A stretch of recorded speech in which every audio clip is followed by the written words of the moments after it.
પાલેજ પોલીસે નશાકારક કફ સિરપનો જંગી જથ્થો ઝડપી પાડીને 2 આરોપીઓની ધરપકડ કરી છે. પાલેજ પોલીસ સ્ટાફના માણસો વિસ્તારમાં પેટ્રોલિંગમાં હતા, જે દરમિયાન બાતમીના આધારે પાલેજના જહાંગીર પાર્કમાં આવેલ દુકાનમાં રેડ કરી હતી. દુકાનમાંથી નશાકારક કફ સિરપની 510 બોટલો મળી આવી હતી. પાલેજ પોલીસે ₹75,990 ના મુદ્દામાલ સાથે 2 આરોપીઓની ધરપકડ કરી હતી અને તેઓ વિરુદ્ધ ગુનો નોંધી કાયદેસરની કાર્યવાહી હાથ ધરી હતી. પાલેજ પોલીસે રિઝવાન મુબારક પટેલ તેમજ ભાવેશભાઈ મથુરભાઈ ખીચડિયાનાઓની ધરપકડ કરી હતી. પાલેજ પોલીસ સ્ટેશનના પોલીસ અધિકારી શિલ્પા દેસાઈ, પોલીસ ઇન્સ્પેક્ટર અને એમના સ્ટાફના માણસોને એક બાતમી હકીકત મળેલી કે પાલેજ ટાઉનમાં જહાંગીર પાર્કમાં એક રિઝવાન મુબારક પટેલ નામનો એક ઇસમ રહે છે અને ગેરકાયદેસર રીતે જે સરકાર દ્વારા પ્રતિબંધિત કરવામાં આવેલી છે એવી કોડી કેમ્પ નામની નશાકારક દવાનું ગેરકાયદેસર રીતે વેચાણ કરે છે અને એનો ઘણો મોટો જથ્થો પોતાના ઘરમાં છુપાવી રાખ્યો છે. એવી બાતમી હકીકત આધારે પાલેજ પોલીસ સ્ટેશનના પીઆઈશ્રી અને એમના સ્ટાફે રેડ કરેલી.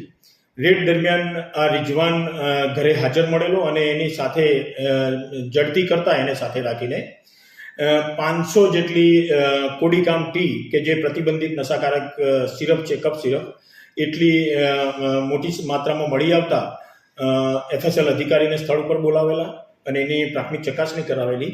ત્યારબાદ એફએસએલમાં પણ આના નમૂના મોકલી આપેલા અને એફએસએલમાં એનું પરીક્ષણ થતાં એ નશાકારક કફ સિરપ અને માદક દ્રવ્ય કોડેન નામનું ધરાવતી હોવાનું તપાસમાં જણાવેલું કે જે એનડીપીએસ એક્ટમાં એને માદક દ્રવ્ય ગણવામાં આવેલું છે.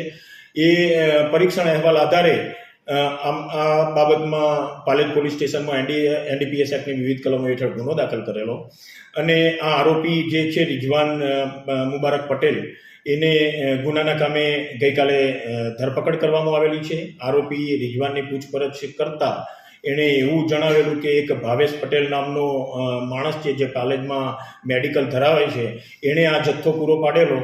તો આ ભાવેશ પટેલે પણ એ પોતે જાણતો હોવા છતાં આવી રીતે આ મોટી માત્રામાં ડૉક્ટરશ્રીના પ્રિસ્ક્રિપ્શન વગર કોઈને આવું કફ સિરપ નહીં આપી શકે એવી જાણકારી હોવા છતાં એણે આ નશાકારક કફ સિરપ પ્રોવાઈડ કરેલી. તો એ અનુસંધાને ભાવેશ પટેલને પણ ગુનાના કામે ધરપકડ કરવામાં આવેલી છે અને પાલેજ પોલીસ સ્ટેશને આ ગુનો નોંધી આ ગુનાની આગળની તપાસ, વધુ તપાસ એસઓજીના પીઆઈ શ્રી એ ચૌધરીને સોંપેલ છે.